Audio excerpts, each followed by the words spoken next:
listening to the best of the Martha Zoller Show. To hear the full show each day, tune in to AM 550 and FM 102.9 WDUN or log in to accesswdun.com and click the Listen Live button from 9 to 11, Monday through Friday.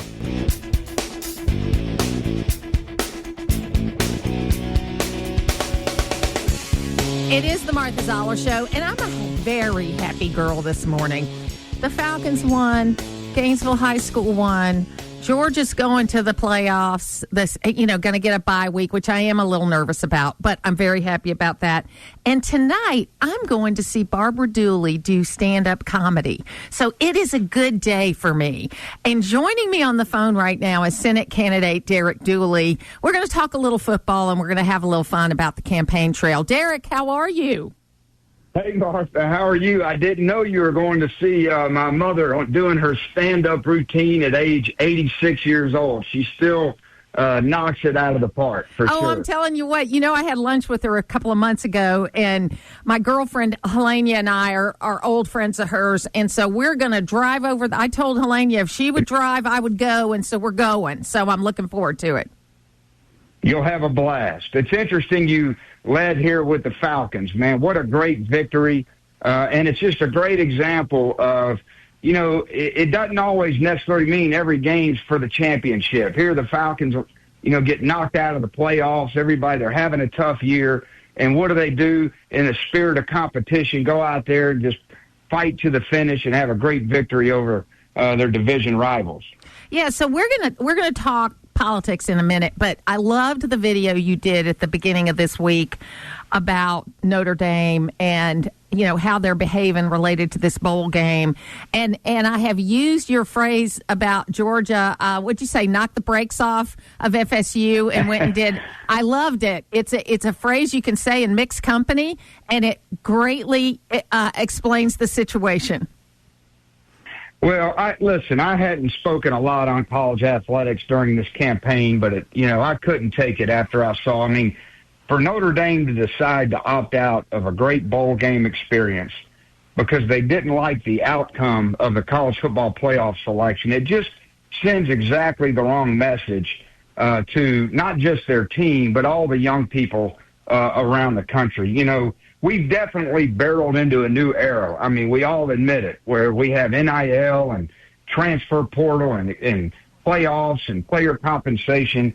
But, Martha, that doesn't absolve the university leadership from the most important mission of college athletics, and that's using competition and education to develop young men and women into better people with skills and character traits that'll help them be more successful.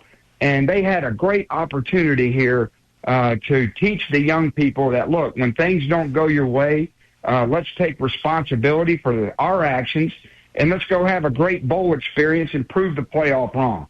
That's exactly what Kirby Smart did in 2023, and it's disappointing that Notre Dame's leadership didn't step up to the plate on this one. And I got to believe that it's got to be above Coach Freeman, because he just doesn't seem like that kind of guy. Maybe I'm wrong about him, but he seems grounded. He seems the kind of guy that would want to compete no matter what. And I know they have this weird relationship where in a couple of sports they're ACC, but in football they're not. So I know they're, and there's a lot of broadcast executives that are Notre Dame grads, so they get away with a lot. But I just didn't think Coach Freeman was that kind of guy. Well, I can't speak for Coach Freeman, and none of us know because, he hadn't even made a comment. No. The AD's been the voice of Notre Dame, and this is also what prompted my video that all Georgia fans should be proud of the leadership that's representing our flagship institution. Look, we all know Kirby is the best coach in the country, but we also have a great athletic director in Josh Brooks, an excellent president who bleeds red and black, Jerry Moorhead. And if all of your leadership is aligned for the right mission, that's why Georgia is the gold standard in college athletics. But you're right. It's something above probably the coach because the AD's been the one out there on the media trail. So speaking of being on the trail, You were in Gainesville this week at the prayer breakfast, at the Eggs and Issues breakfast. You've been getting around the state. I'm telling you, you are making a difference in the conversation. I've noticed that as people are going out there, because you're running against a couple of folks that are in the Congress and they have a certain message that they're getting out there. I'm not saying it's right or wrong or indifferent. It's just a different message.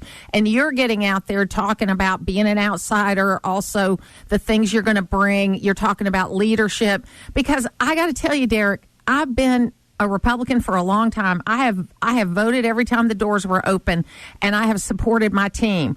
Okay, but I'm frustrated as a Republican about where we are right now and the tone deafness of people. I'm a young baby boomer, and there's fewer of us than there used to be for obvious reasons.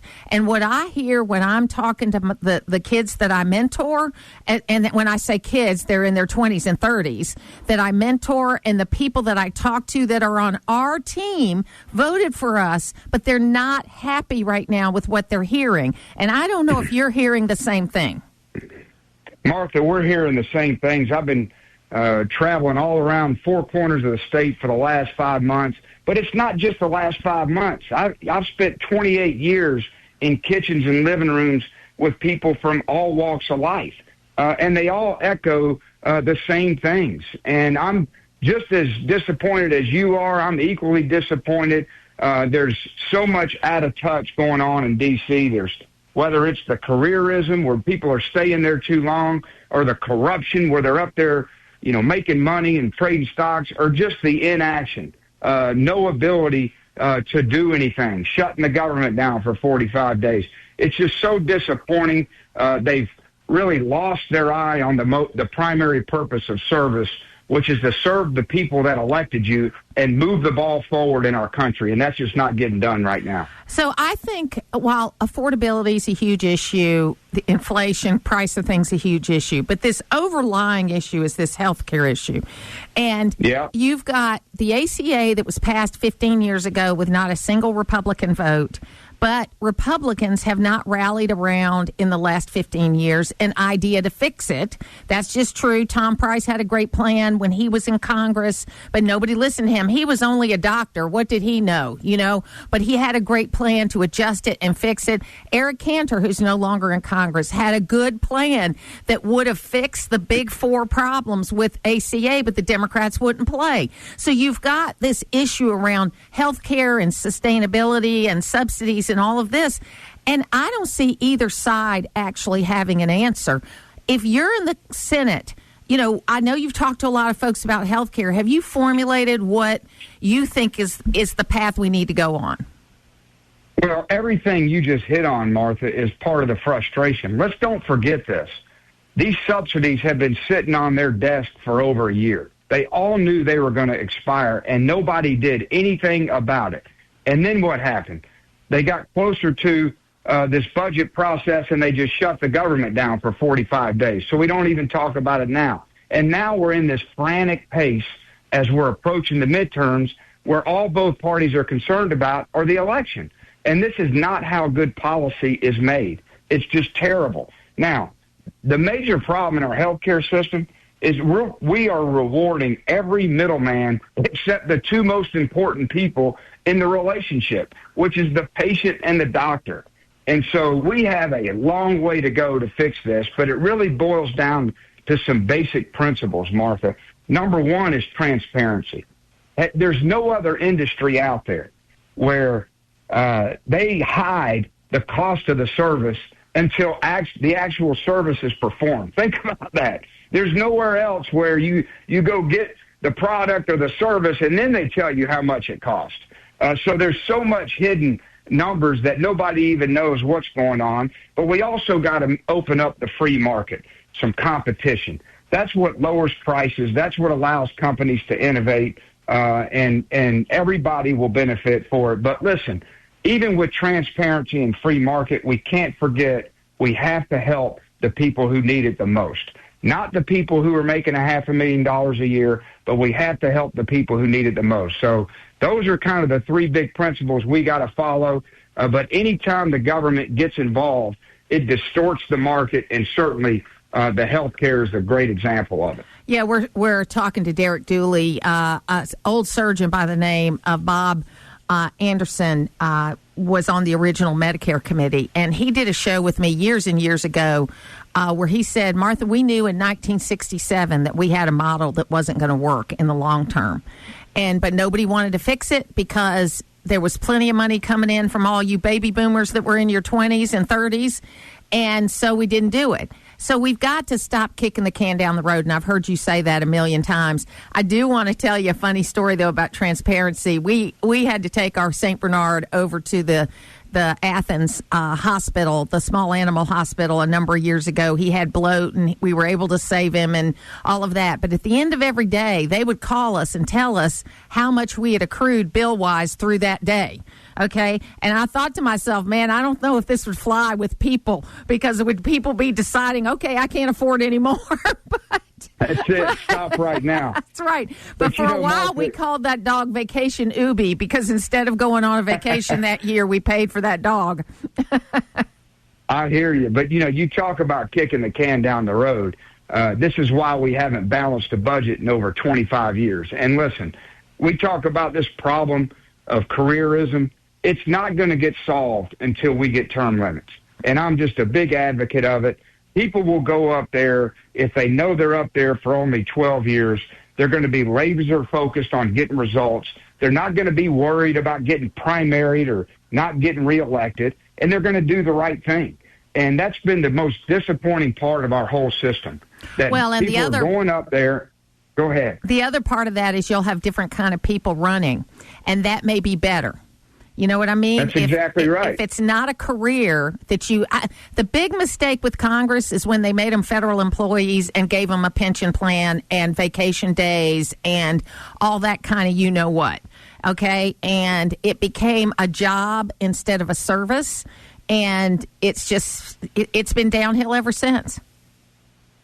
I couldn't agree more, and that's what's motivated me to run here, Martha. It's where North Georgia comes to talk. It's the Martha Zoller Show on AM 550 and FM 102.9 WDUN.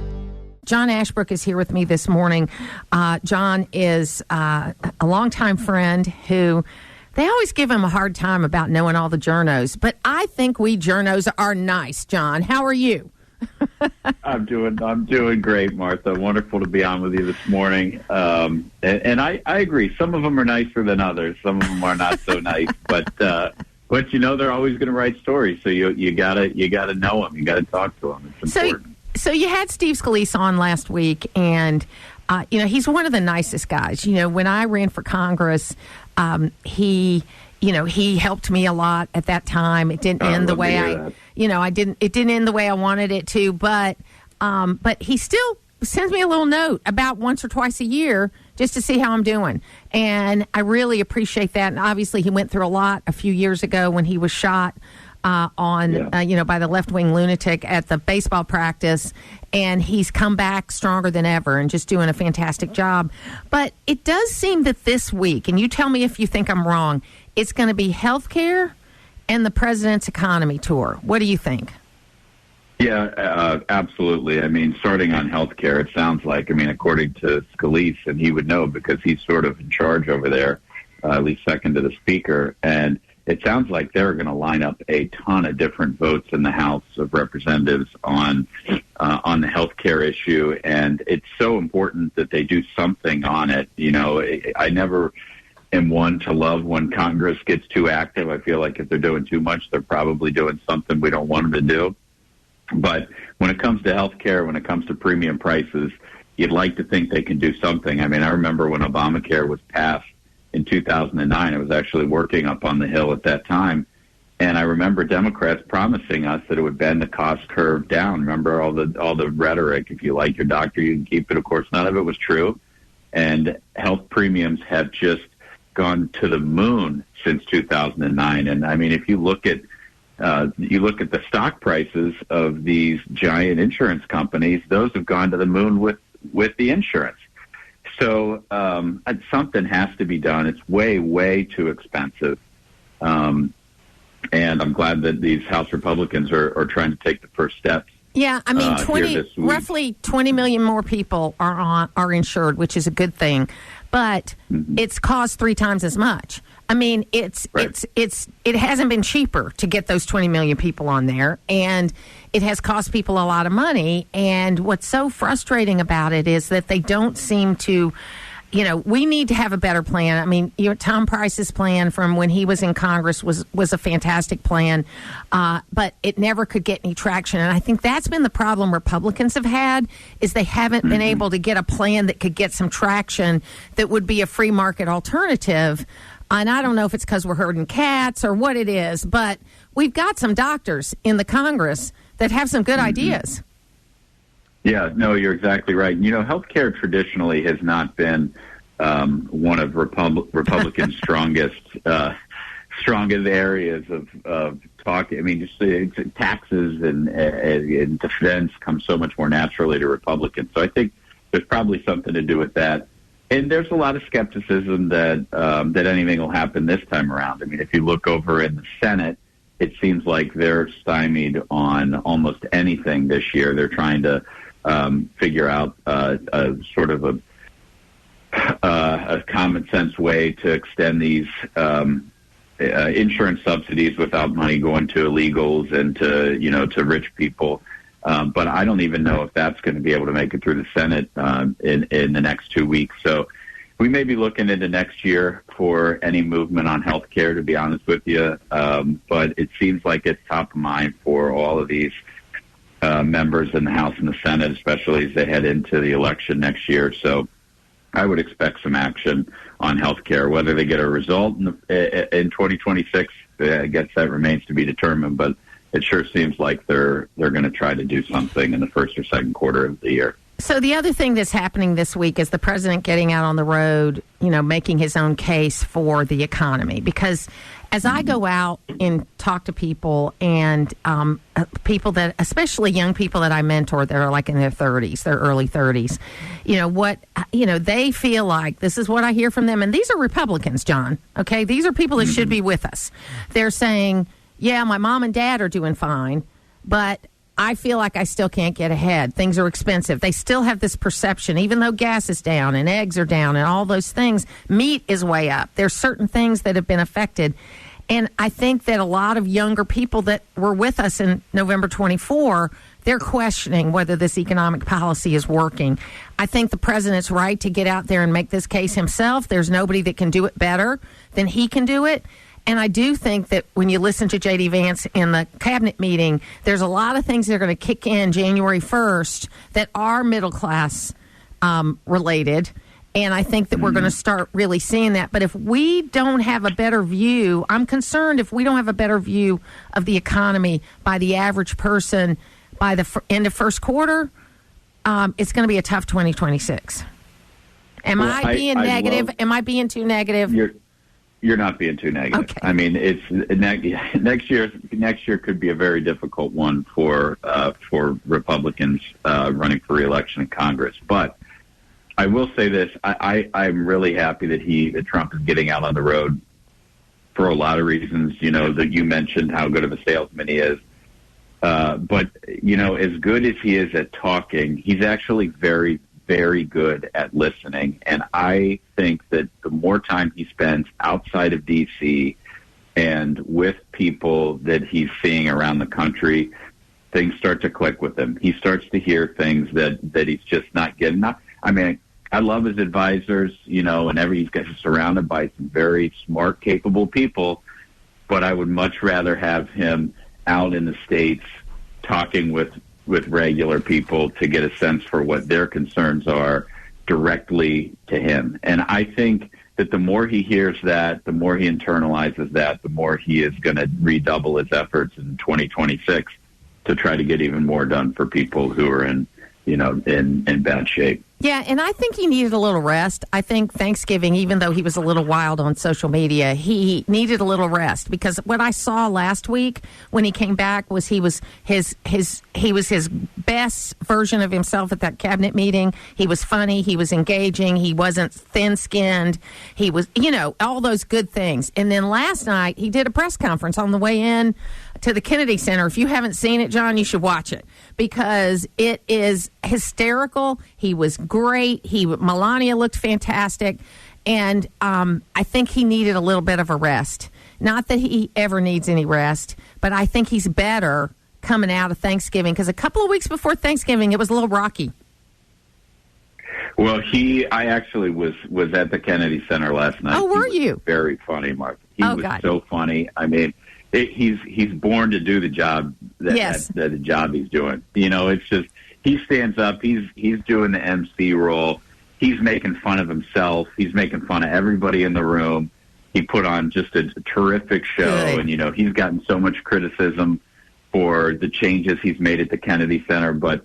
I mean, what he put together last night was outstanding. George Strait was the reason we really wanted to go. When my wife heard George Strait was going to be honored, she was like, we got to go. So they had Brooks and Dunn playing Amarillo by Morning, and Miranda Lambert sang a song. Vince Gill sang a song. So it was a great show. Trump put it all together, and he was, 10:30 at night, he came back out and closed it. And he was still making jokes and very, very funny. The guy's energy is limitless, but I think there might be something to it. He doesn't stop. He absolutely does not stop. You hear.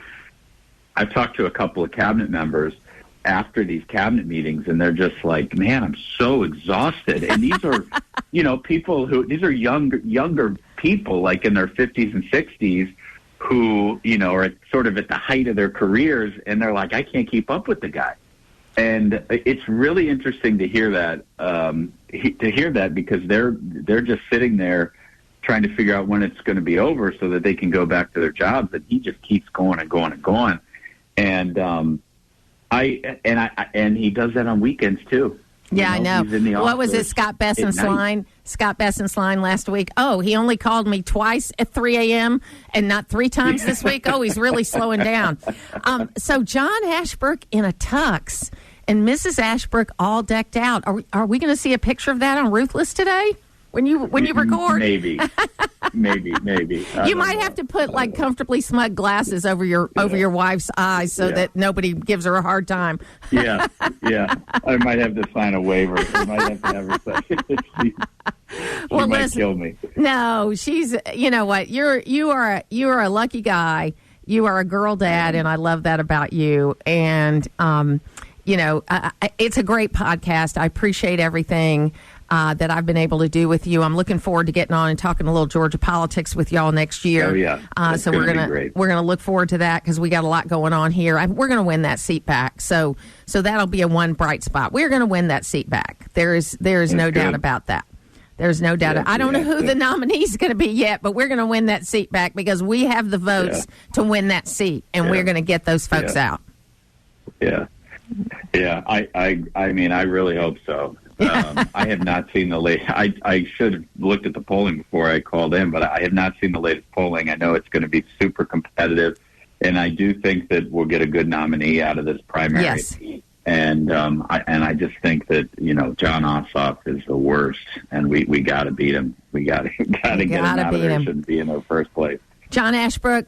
The Ruthless podcast comes out Tuesday, Thursday, and now there is the Fun Friday. What do you call that thing? The Fun Friday episode? Yeah, that's what we call it. That's right. So they have a good Friday. They have a good time. It's a little colorful at times, but it is a fantastic listen. Thank you so much for being with us today. Yep, congrats to the dogs, by the way. I know. Go Dogs. Putting the talk in news talk. It's the Martha Zoller Show on AM 550 and FM 102.9 WDUN. It's so good to talk to Representative Nan Hayworth, who is a former United States representative as well as a physician. And we're going to talk a little bit about what's coming up with these healthcare votes. And Nan, thank you so much for being available and being back on the program. Martha, it is a privilege to be with you, and you as a fellow physician understand these physician matters. spouse. Well, yes, but you understand these issues, and it is It's a big challenge, as you know, but the Republicans have a variety in the Senate and the House, a variety of great ideas. So it's going to be a matter of seeing how we can get them through. You know, and I'm going to sound negative this morning, okay? And I don't mean to. It's just we just got our, a surprise victory in a special election of a Democrat in a ruby red state house district. And we're having a problem, and we have this weird thing going on where there's one Democrat and 3 other Republicans that have resigned from their seats so they can run for other offices. So we're going to have special elections littering the landscape between now and qualifying. So I'm very frustrated with our Republican Party right now and our Republican voters for not getting out. But I got to tell you, Nan, and I know you're out in the real world as I am, the challenge I'm having right now is we're not talking about this the right way. And where the people behind us, you and I are young baby boomers, okay? But the people behind us look at this differently. Yeah. Even our voters. No, you're right. Even our voters. You're right. Yes. You're right. You're right. And I think it's for several reasons.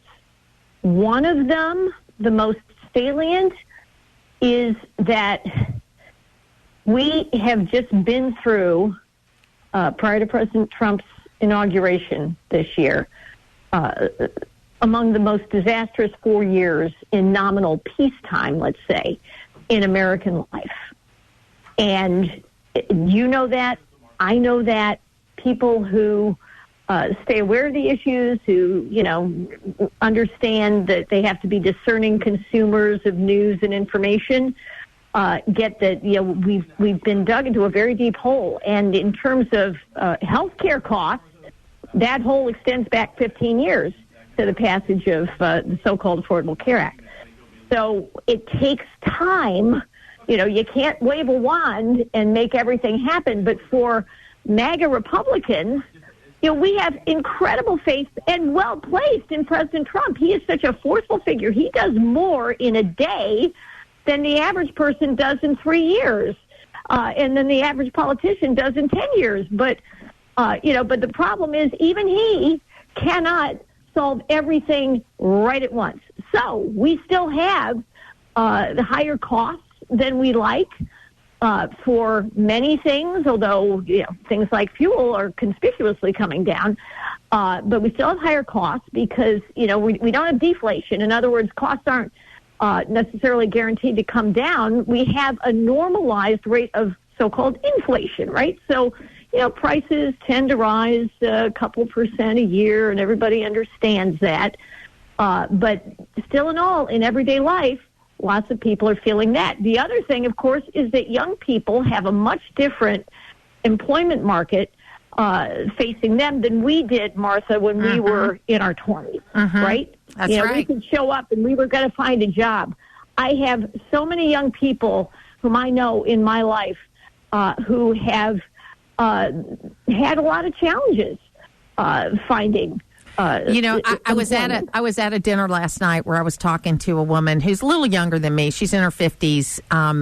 And, she and I were talking about comparing notes about how I could talk my way into any job. And then I would learn it when I got there. Yeah. And, what I hear from the 30-somethings that I mentor, which I do, and I have all the way down to seniors in college that I help out with different things. What I hear is we apply for this job. There's a thing. It's all AI. If you don't have the right words in your resume, you don't even get called back. And it says on the bottom, Nan, don't contact us to follow up on your application or some version of that. And to me, that's ridiculous. That's ridiculous. When I was hiring 60 people, the people that bugged me were the ones that got on the top of the list. Absolutely, because they were motivated and they were active. No, you're so right. And then let's layer into that, Martha, the fact that our education system has really become, unfortunately, two things. One, an indoctrination system into socialism, if not communism, number one. And number two, basically a gigantic money laundering operation at taxpayer expense for the Democrat Party. So to get back to the healthcare discussion that we're talking about that are big for this week, President Trump is out on the road making his case about affordability, and he needs to do it because people don't want to hear that come January 1st, things are going to get better, but I think they will. I think things are going to kick in, like the no tax on tips and the no tax on overtime, and it's going to kick in and things. But it's got to get better by the end of the first quarter in people's minds, or we're in trouble. Right. And the second thing is, what do you think Congress is going to do this week? Because I think they have to do something about this subsidy thing, whether it's extending it, which I don't like, but, hey, our back's up against a wall here, or coming up with something new. Right. And there are great plans for something new. The fundamental principle being that what we have now is a burden on taxpayers. It's a burden on people paying their insurance premiums and deductibles. And there are so many reasons that we can try to eliminate, we can try to make that better, because it all has to do with the fact that the government, a massive bureaucracy, and the insurers are in the driver's seat instead of us, the patients and the consumers. So Republican proposals all revolve around, and the president's been talking about it, of course, all revolve around giving the person buying the policy, the patient, the consumer, the loved one who's, looking out for a relative who needs a policy, giving them the power to make choices that fit better in their lives, that fit better in their budgets. Right now, and to give the American taxpayer relief from the billions of dollars that are now just flowing into, and we need a healthy insurance industry. I'm very much for that, obviously, but right now billions and billions of dollars are flowing into insurers, and a lot of these policies we've found out with these so-called enhanced subsidies that the Democrats passed in 2021 and then extended in 2025. In 2024. What we found out is that these are ghost policies. Like the insurers are getting money to cover people who don't even exist. Billions of dollars of fraud. And then you've got in our own community right here, Northeast Georgia Health Systems has been out of network with United Healthcare for over a year because United won't come to the table. And basically what they're asking for is the same plan they had before. The same deal they had before, and United wants more. And a lot of people, including people on state health benefit and other big insurers, are out in the cold. You can still come in through the emergency room if you're with United Healthcare, but you're out in the cold otherwise. And it's not the hospital's fault in this case. No. It is the insurer's fault. Well, the insurers have been given enormous power by the terms of Obamacare. And that was, Democrats fundamentally don't trust us to make sensible decisions. They don't trust consumers, and also they benefit tremendously from just building their great big bureaucracies and having all their powerful friends in the insurance industry to keep them all in office, and it works out great for Democrats. Republicans take a consumer-based approach, and one of the best examples of the success of that comes from the state of Indiana when Mitch Daniels was governor. Now we're talking about 20 years ago, and he worked with Republicans and Democrats in the legislature. This was not partisan, and they created a system of health savings accounts called power plans for state employees and Medicaid recipients. So, you've got a whole range of humanity being given the option to choose what plans worked for them. They didn't have to have every single condition that occurs among mankind covered. Right now, afford so-called ACA policies, Obamacare policies, cover things like pediatric dentistry, even if you have no children. Yes. Cover maternity care, even if you're a male. So they in these power plans, these health savings accounts, people in the state of Indiana were given the choice to choose the plan that worked for them and pocket the savings for future use, and it worked. But here's it's a great model. It is a great model, and I do have a lot of faith in Speaker Johnson being able to rally the coalition around something that's going to work. I really do have faith in that. But my problem is, and this is what I hear from people all the time, and Nan, I hear it from our people, okay, is this has been going on for 15 years. Why do we not? Tom Price had a fantastic plan back in 2016. Yes. Paul Brown had a good plan. Even though Paul was a little nutty on a lot of things, he had a good health care plan that he was putting out there. Yes. There have been good plans on the Republican side, but we're like herding cats, and we wouldn't get behind anything. Yes. And, politically, the Republicans really have in aggregate not managed this as well as they could have. So we're being nice. I know we're being mean today, but I think if strong, loyal Republicans like us don't tell the truth, then we're never going to fix anything. No. And none of this is President Trump's fault at all. No. We have placed this burden in his lap. And if anybody can fix it, it's President Trump. And yes, Speaker Johnson is amazing.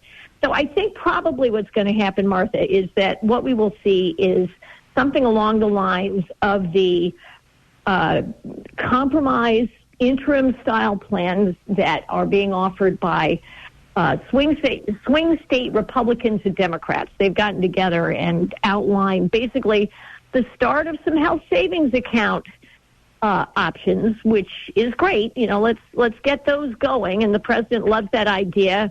Anybody with any idea of economics, and that's one of our challenges today, is that our students that have been indoctrinated in socialism or communism and not taught history, civics, math, even, as we know, sadly, or economics. So, they don't understand the beauty of the marketplace in terms of lowering costs and increasing availability and excellence. But start of HSAs, fraud controls, fraud intervention, and some extension of the subsidies so that people who are, through no fault of their own, this is the Democrats' fault, and these subsidies don't go directly to these citizens, they go to the insurers, but the people who are going to be subject to a price shock and a cost shock will have that blow cushioned. Absolutely. Because the subsidies will continue in some form. Nan Hayworth, Dr. Hayworth, thank you so much for being with us today, and we'll talk to you again. Thank you, Martha. It's local radio, and that's why you're listening. It's the Martha Zoller Show on AM 550 and FM 102.9 WDUN. It is the Martha Zoller Show, and I'm so happy to welcome to the program Jason Shepard, who we have traveled in the same circles for a long time. He's been very involved with college Republicans, young Republicans, the Cobb County Republican Party. He ran for office. He's an attorney specializing in healthcare regulation, and he also is assistant professor of political science at KSU in the School of Government and International Affairs. He also joined me on the trip to Israel, and he works with the Carter Center on democracy issues. So, Jason, I've known you. We've crossed paths, over the years. We've been involved in a lot of the same things, and it was great to have some time to get to know you really well in Israel.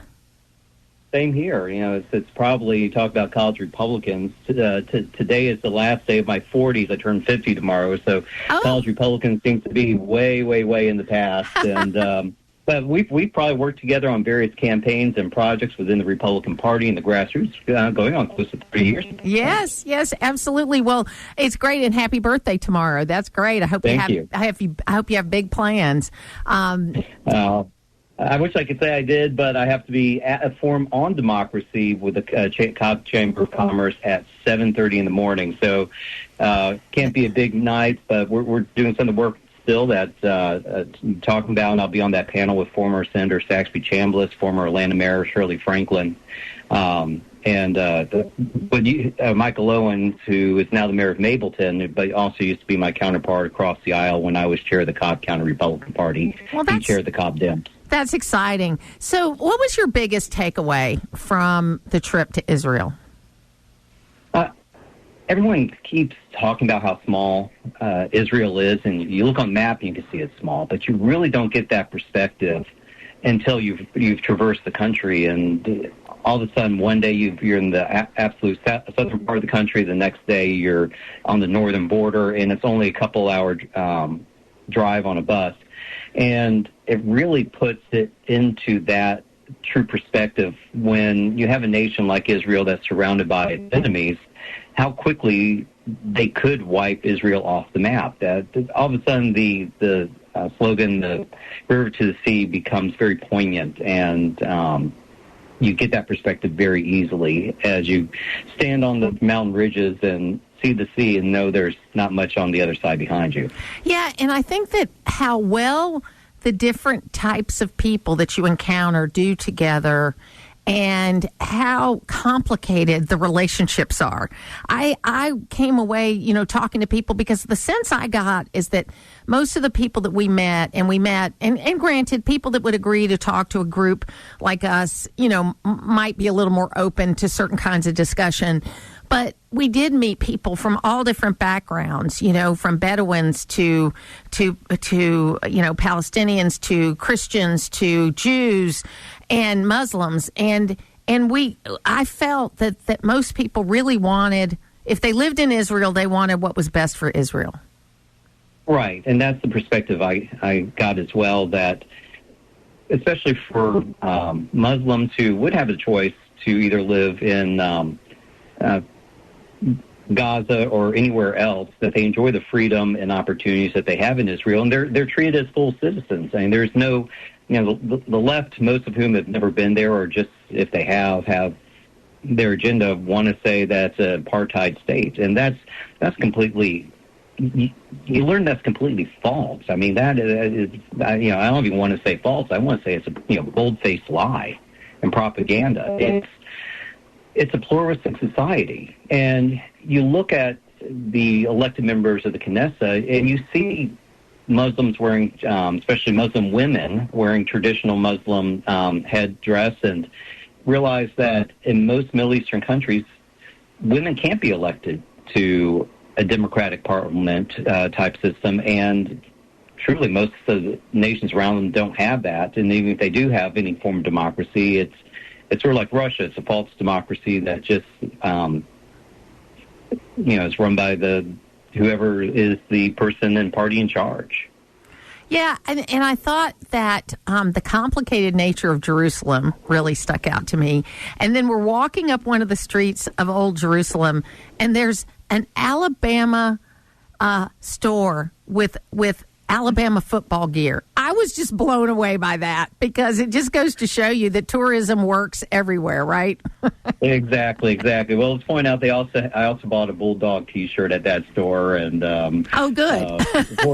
For a friend of mine, and but they also had a lot of other American sports teams with their team names all written in Hebrew, which was once again funny, and it also shows the influence that American culture has over the seas. And what really struck me as well is everywhere you went, there were signs of support and praise and affection for President Donald Trump and everything that he has done. I mean, we would pass windows of fine art galleries, and there would be a very nice painting of Donald Trump with a sign that says, "Thank you, President Trump," or the just various little trinkets in the gift shops with Donald Trump's picture on it, or "Make Israel Great Again." Yes. Those slogans that, and there's a true love of the people for Americans, because really, since October 7th, 2023, it's really been the United States and the United States government that has stood by Israel the most, that has said that we are with Israel, we're going to protect Israel, and we're going to support Israel through this. Well, we've seen a lot of other European nations being very critical. They haven't gotten that from the United States. Well, maybe on some left-wing college campuses, but other than that, from our government appears united for the most part, the majority, only a few outliners, in supporting Israel and recognizing the fact that Israel is not an occupying state. They're not colonizers. They've been there for 5,000 years of history, and they've been kicked off their land. And the interesting, since the 1940s, since 1948, when Israel became a nation again, they've been coming back to the land that has been theirs for millennia. And the left, who will go and claim colonization and for every other culture, under similar circumstances, someone came here and kicked someone else off, will not recognize that with Israel. And they can say what they want, it's the Netanyahu government or the current policy, but how can you attribute to anything other than anti-Semitism when you're having one standard for one group of people and a completely different one for this? No, you're absolutely right. So, I'm so thankful I went. I learned so much. I was a supporter before I went, but I learned so much while I was there, and I'm planning to go again. I want to go with my husband in a year or two because I think that there's even more to see. It's one of those places where I think you would never get tired of going back to because there's so much history there. Just so absolutely much go to Bethlehem and visit the church and the pastor we talked to.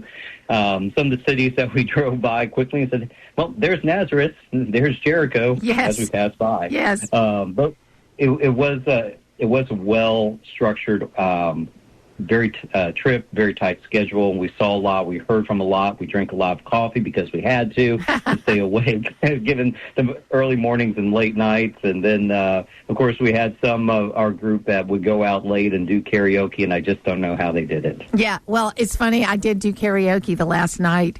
I got up to meet the bus, and I was a little early because, our flight had been delayed. And right. Kate came down, who we've had on the program, too, and said, "Hey, I think they're still over there singing karaoke." So I walked over before we got on the bus and sang a little karaoke, and then we left Israel.